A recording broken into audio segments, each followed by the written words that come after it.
نبدأ نكمل مع بعض آخر جزئية عندنا في الموديول. دلوقتي هنبتدي نتكلم على الداتا ستيت. وهنا سيسكو حطلنا موديل ومسمياه الكيوب، وحاطة فيه الثري ستيتس بتاعة الداتا، وهي under processing و under storage و during transmission. تعالوا نفهم ايه الثلاث اوضاع اللي الداتا بتبقى موجوده فيهم. اولا وضعيه البروسيسنج، وضعيه ان الداتا بيحصل عليها عمليه بروسيسنج. طب هو ادانا اكزامبل لايه الداتا بتحصل فيه، بيحصل عليها بروسيس.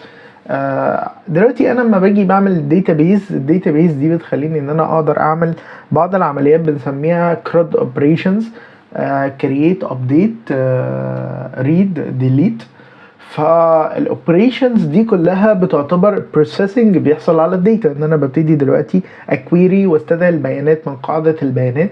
فده عمليه بنسميها ريد، ان انا ببتدي ابديت الداتا اللي موجوده في الداتابيز. انا كده بعمل عمليه موديفيكيشن على الداتا، فبعمل بروسيس عليها ان انا بديليت الداتا. فانا كده ببتدي ان انا اعمل بروسيسنج على الداتا بحيث ان انا اشيلها من الداتابيز خالص من قاعده البيانات، وان انا ابتدي اكويري عليها ان هي عمليه ان انا بعمل ريدنج على الداتا، ببتدي اطلع الداتا من التيبلز.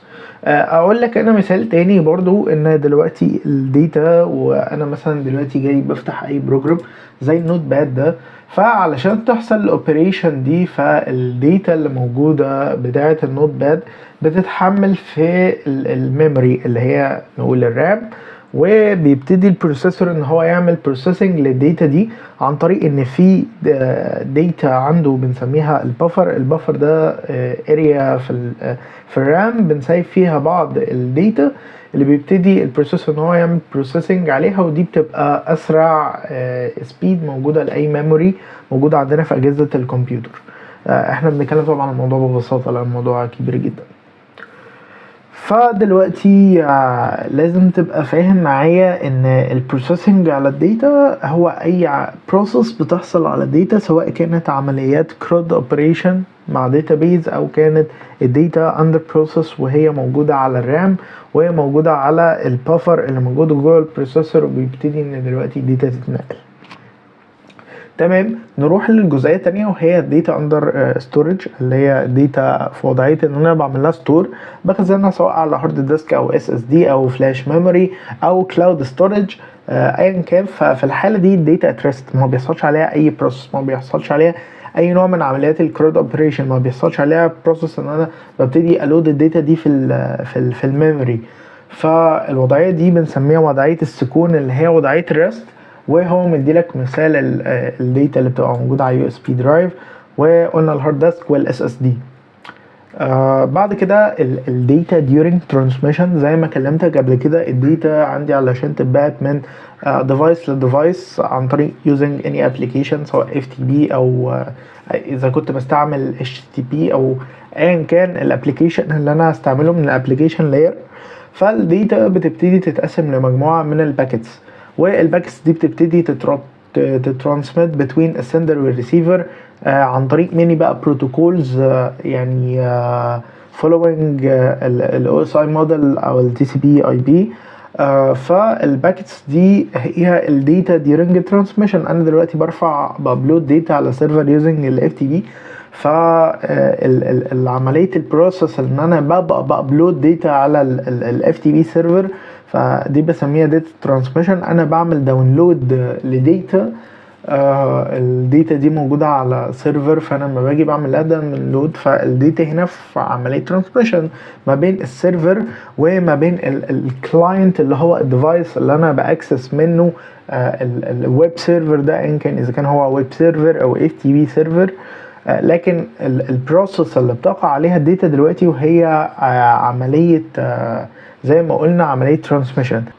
طب دلوقتي علشان نفهم الكونسبت بتاع الداتا بروسيسنج، فحبيت اشرح لكم الموضوع بشكل براكتيكال وان احنا نطبقه عملي دلوقتي. عمليات الكرود اوبريشنز اللي بتتم على البيانات اللي بتبقى متسيبه في قاعده البيانات اللي اسمها الداتابيز. عشان ابتدي اعمل انتراكشن وابتدي ان انا اعمل بروسيسنج على الداتا الموجوده في الداتابيز، بيبقى مطلوب ان يبقى موجود سوفت وير بنسميه DBMS Database Management System. Database Management System ده عبارة عن سوفت وير. السوفت وير ده بيكونتين الداتابيز انجن اللي دلوقتي بيقدر يعمل الاوبريشنز اللي بتتم على قاعدة البيانات. قاعدة البيانات هي بتبقى ستورج ثابتة، واللي بيعمل عليها البروسيسنج وبيسيف فيها وبيطلع منها وبيعمل عملية الابديت وبيدلت هو DBMS. طب DBMS هيعمل كده لوحده؟ لا، بيبقى مطلوب مني يبقى فيه ابلكيشن، يوزر ابلكيشن. طب ايه اليوزر ابلكيشن ده؟ اليوزر ابلكيشن ممكن يكون ويب سايت. انا دلوقتي عايز اشوف البروفايل بتاعي، فالبروفايل بتاعي هو متسيف على الداتابيز، فانا علشان ابتدي اشوف الداتا بتاعتي المتسيفه على الداتابيز، فانا ببتدي اكليك على الصوره بتاعتي فيو ديتيلز ايا كان الكليك دي. فكليك دي بتتحول عن طريق الويب ابلكيشن بروجرامينج لعمليه لبعض السيكوال كويريز. لغه برمجه اسمها سيكوال بتمكنني من ان انا ابتدي ان انا استعلم على البيانات وابديت البيانات وديليت البيانات. فكل ده بيتم عن طريق سيكوال. فعن طريق الابلكيشن ولغه البرمجه المبني بيها الابلكيشن، سواء كان ويب ابلكيشن زي ما قلنا او ERP ابلكيشن او اي سوفت وير. ممكن يكون السوفت وير ده على كمبيوتر، مش لازم يكون ويب ابلكيشن. فالسيكوال هي اللي بتخليني اقدر اتواصل مع DBMS. والDBMS بيبتدي عن طريق الانجن اللي موجود جواه ان هو يبتدي يعمل بروسيسنج على الداتابيز. طب تعالوا نشوف حاجه زي البوستجريس SQL.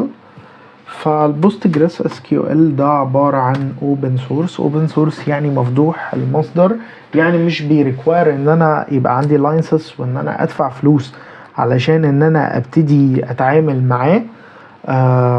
فهبتدي ان انا افتح DBMS اللي انا استعمله. فدخلت على DBMS، ابتدي دلوقتي اشوف ايه الداتابيزز المتاحة. كل واحدة من دولت هي قاعدة بيانات. قاعدة بيانات دي ممكن تبقى متسيفة على سيرفر لوحده وليها ستورج يونت لوحدها، تمام؟ بس احنا دلوقتي شغالين على اللوكال، يعني كله على الديفايس بتاعي. فببتدي ببساطة شديدة ان انا اكونكت على احدى احدى الداتابيز دولت، ولنفترض ان انا هكونكت على الداتابيز تيست. انا دلوقتي عملت كونكشن عليها. دلوقتي عايز ابتدي اشوف ايه التيبلز اللي موجودة جوه الداتابيز دي. فابتدي ان انا اعمل داش /t/d، فابتدى يطلع لي اسماء التيبلز الموجوده عندي. البيانات بتتسيف ازاي على قاعده البيانات؟ بتتسيف في مجموعه من الجداول دي بيبقى ليها روز وليها كولومز، فبيبقى ليها صفوف واعمده زي حاجه شبه الاكسل كده. طبعا الاكسل بيزد اون الداتابيز اصلا، يعني هو فكره الداتابيز والDBMS خدوها عملوها ابلكيشن الناس تعمله في الحسابات. فهبتدي دلوقتي ان انا اشوف اي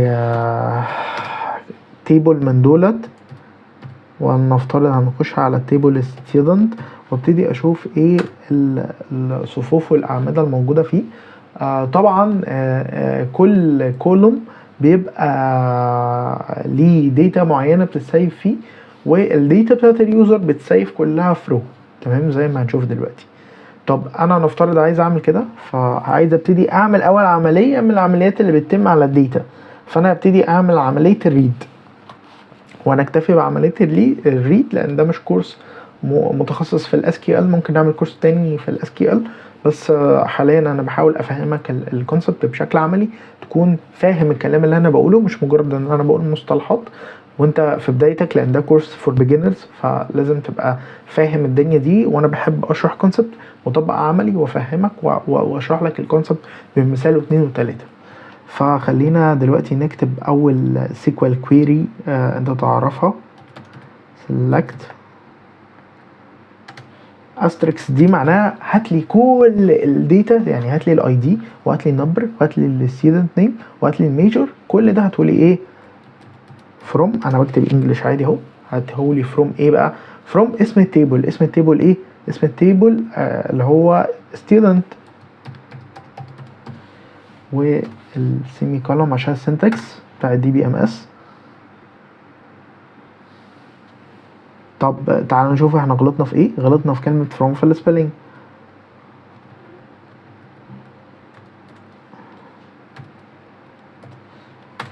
بس فطلع لي دلوقتي ان عندي انتوني واحمد وبافلي وايزاك ومحمد وميرنا، وابتدى يطلع لي النمبر بتاع كل واحد فيهم، وابتدى يطلع لي الميجر زي ما كلمتك ان كل واحد من دولت اسمه كولوم، وان الداتا بتاعت اليوزر بتتسيف في شكل رو.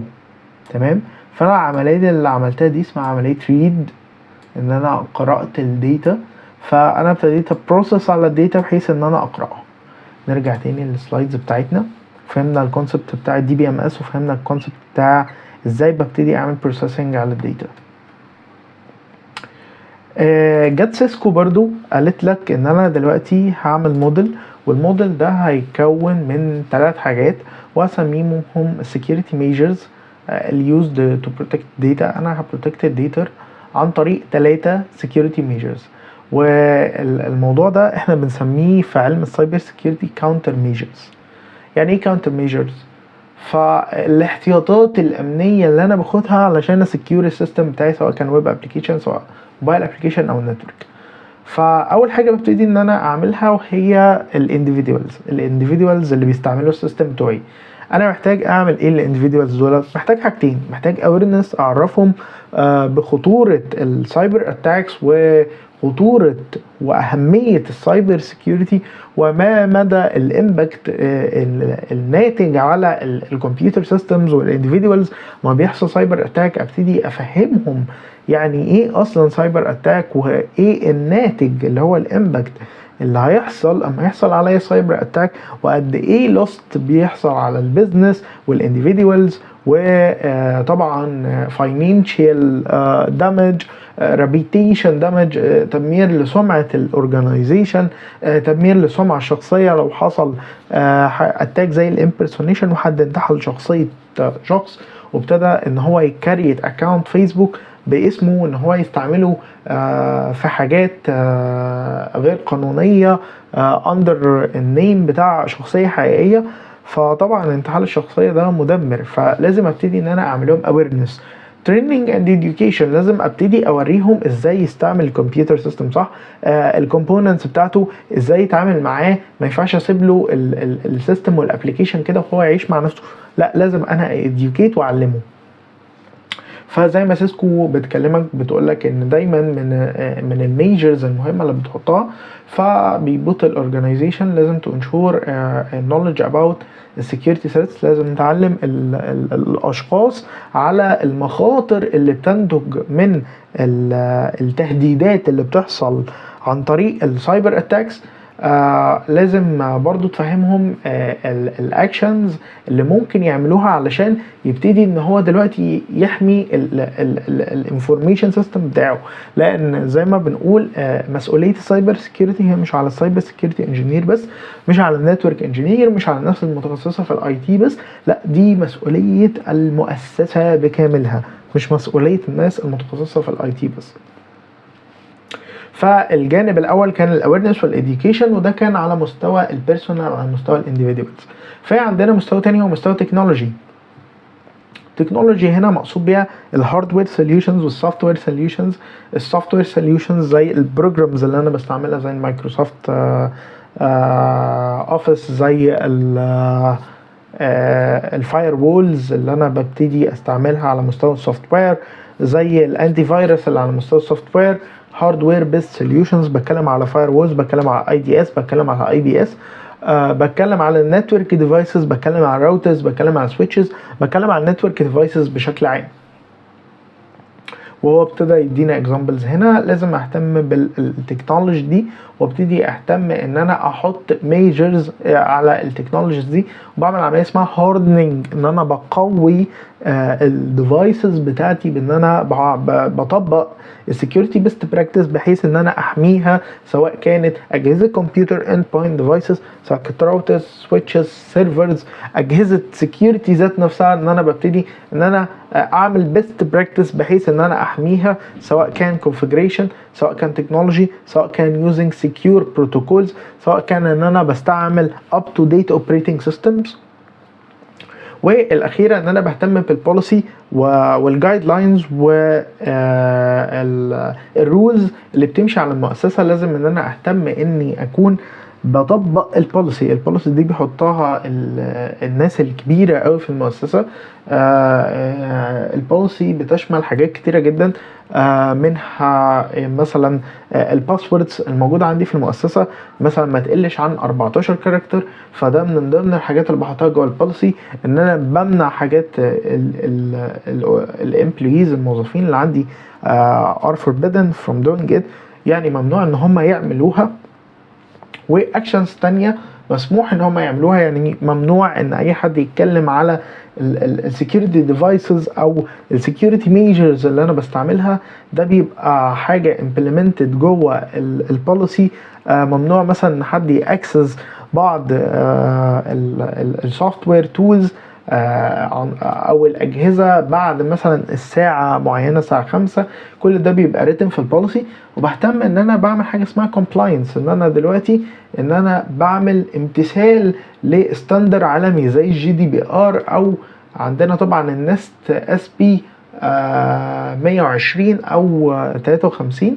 دي ستاندر عالمي ان انا بهتم ان البوليسي بتاعتي بتكمبلاي، يعني بتتماثل معاه، وبيبقى عليا اوديت خارجي، ناس بتراقب وتتاكد ان البوليسي بتاعتي مبنيه بيزد اون الستاندرز العالميه دي اللي بتحطها شركه زي نست.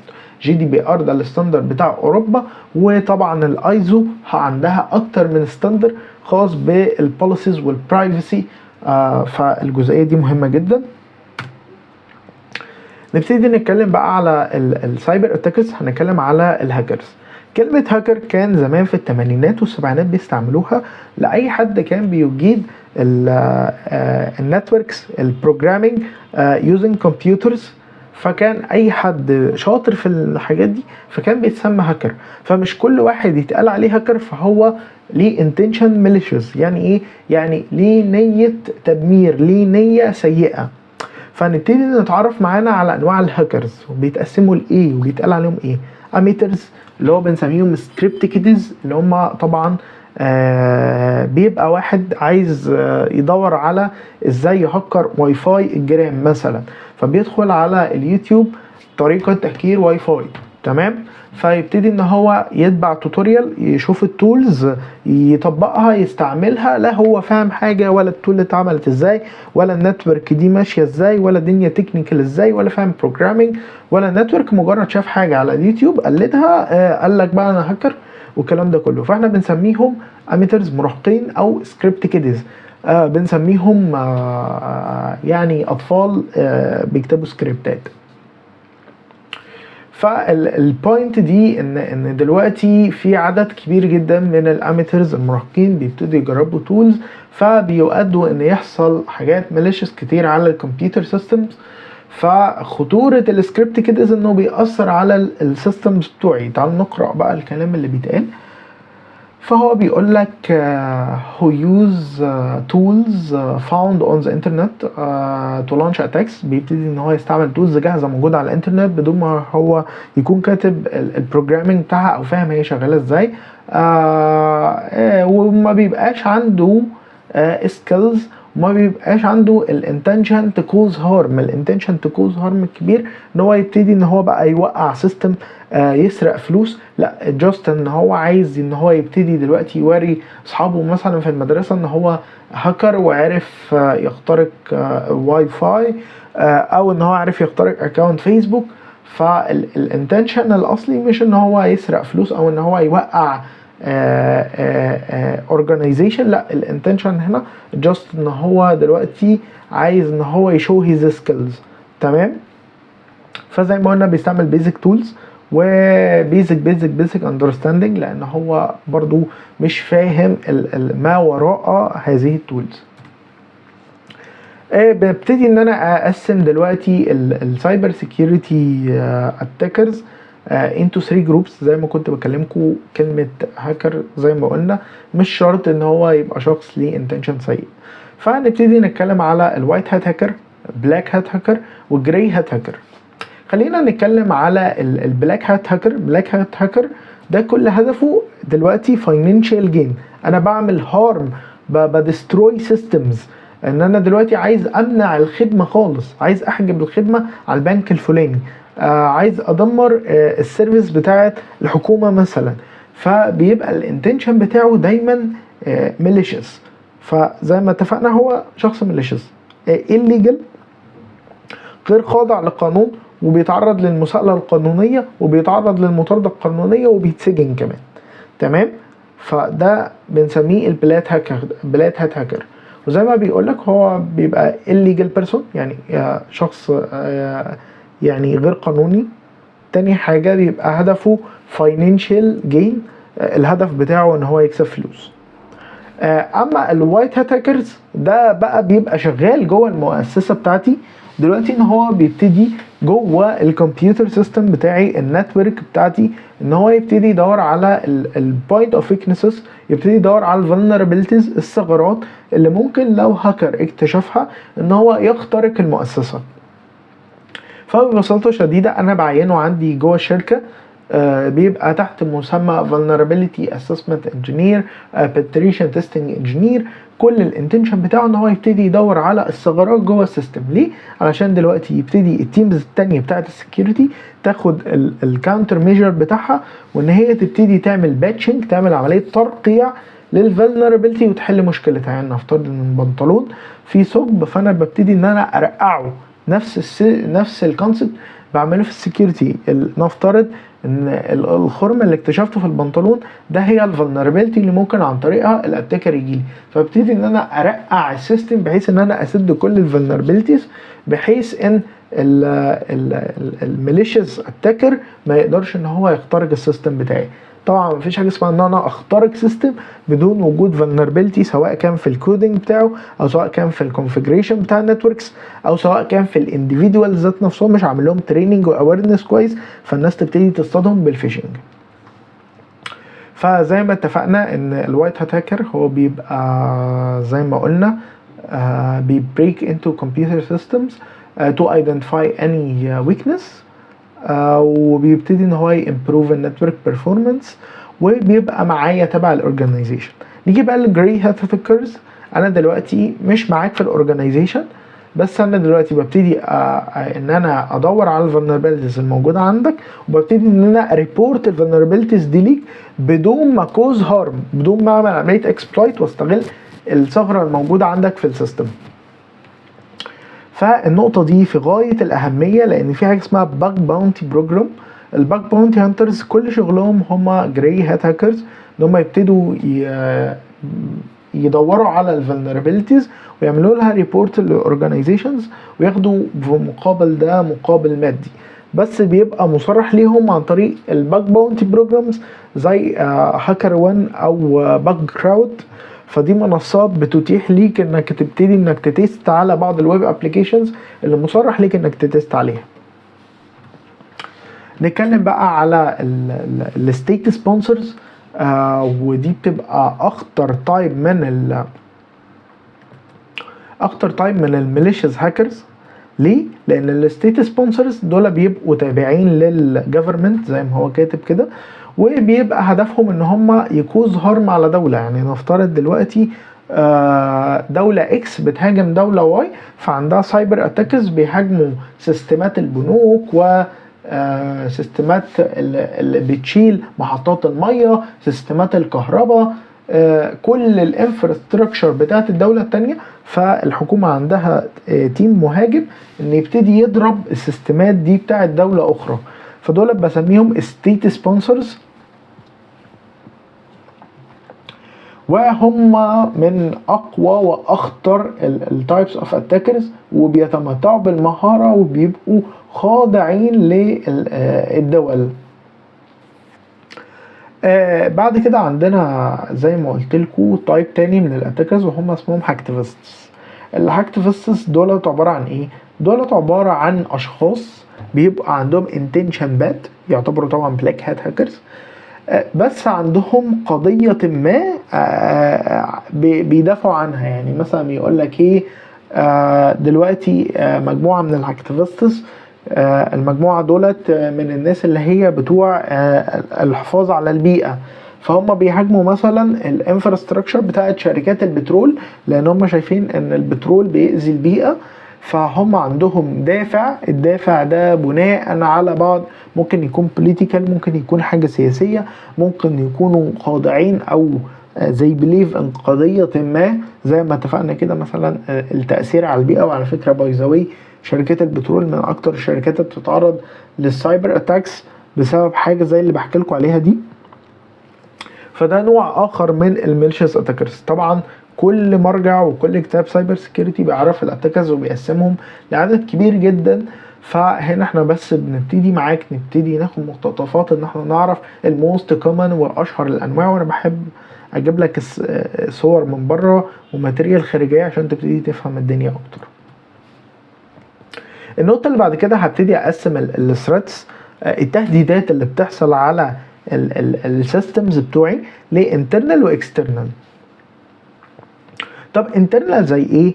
الموظفين اللي عندي جوه اللي كلمتك عنهم، اللي هو دلوقتي لو واحد دلوقتي داس على لينك واللينك ده عمل اتاك اسمه درايف باي داونلود، فحمل لي ماليشيس فايل، ماليشيس جافا سكريبت فايل، ابتدى ان هو يسرق بعض الكوكيز وان هو يسرق اليوزر نيم والباسوردز اللي موجوده على السيستم.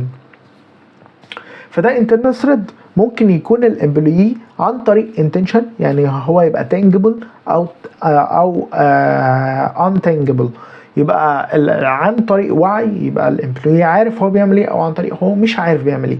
ممكن يكون حد من الاستاف اخد فلوس رشوه ما ان هو يبلج يو اس بي جوه احد السيرفرز او الكمبيوترز، بحيث ان هو يبتدي يعمل داتا ليكج، ان هو يسرب بيانات، او ان هو يأكسكيوت malicious فايل.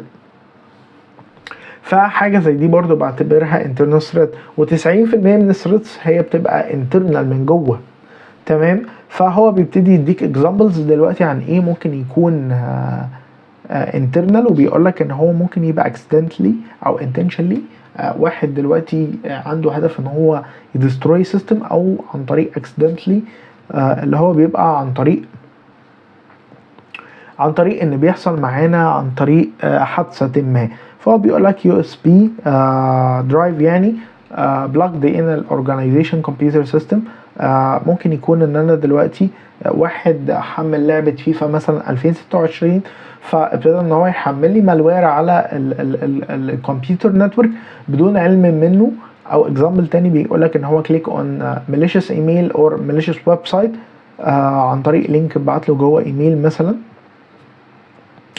بيكلمك برضو عن طريق ان ممكن يحصل ده عن طريق ان ممكن يعمل اي حاجة على الانترنال سيرفرز. يعني دلوقتي ممكن واحد يخش يكسر السيرفر مثلا، فده برضو بعتبره انترنال ثريت.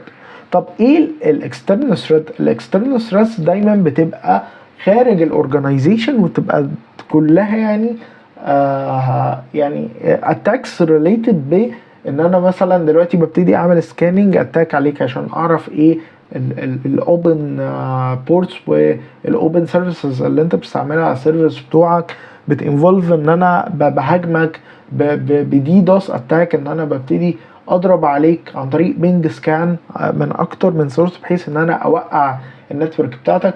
ببتدي اهاجمك بماليشيس فايلز عن طريق ايميلز، ودي بتنفولف انترنال واكسترنال. اتاكر هو اكسترنال، لكن بحتاج ان حد يكسكيوت اي حاجه على الكمبيوتر سيستم بتاعك انترنالي. فخلينا نقرا اللي هو كاتبه كاكزامبلز. فهو بيقول لك exploit vulnerability in network. يعني exploit vulnerability in network، عندي دلوقتي نتورك فيها بعض vulnerabilities point of weakness، يعني ثغرات. exploit معناها استغلال ثغرات، فالاتاكر بيبتدي يستغل الثغرات الموجوده عندك في النتورك.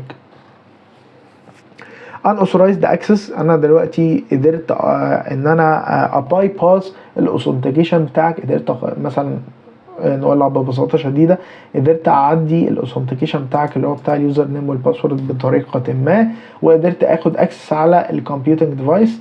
زي ما قلت لك دلوقتي سوشيال انجينيرنج عن طريق ان انا ببعت فيشنج ميلز على الاورجانيزيشن انديفيدوالز. اخر حاجه وهي السايبر وورفير، ودي بتبقى الاتاكس اللي بتعملها الدول عن بعض. واشهر الاتاكس دي كان احد المالويرز واسمه ستاكسنت. ستاكسنت ده ضرب المفاعل النووي الايراني، بحيث ان هو دلوقتي وقع اجهزه الطرد المركزي عن طريق مالوير بسيط جدا. المالوير ده كان انستولد على فلاش ميموري، اتحط جوه السيستمز بتاعت سيمنز اللي كان شغال بيها مفاعل الطرد النووي، ويوقع المفاعل من غير ما يتضرب بصواريخ بجاست سايبر اتاك. ولو عايز تعرف تفاصيل الستاكسنت فانا هعمل فيديو كامل برضو على اليوتيوب هتكلم فيه عن تفاصيل الستاكسنت من حيث التكنيكاليتيز اللي تم استخدامها علشان يتم اكسبلويت للفولنربيليتيز اللي موجوده على السيستم. وده كده كان معانا نهايه الموديول الاول، ومن اول الفيديو الجاي هنبتدي نتكلم في الموديول اللي بعده.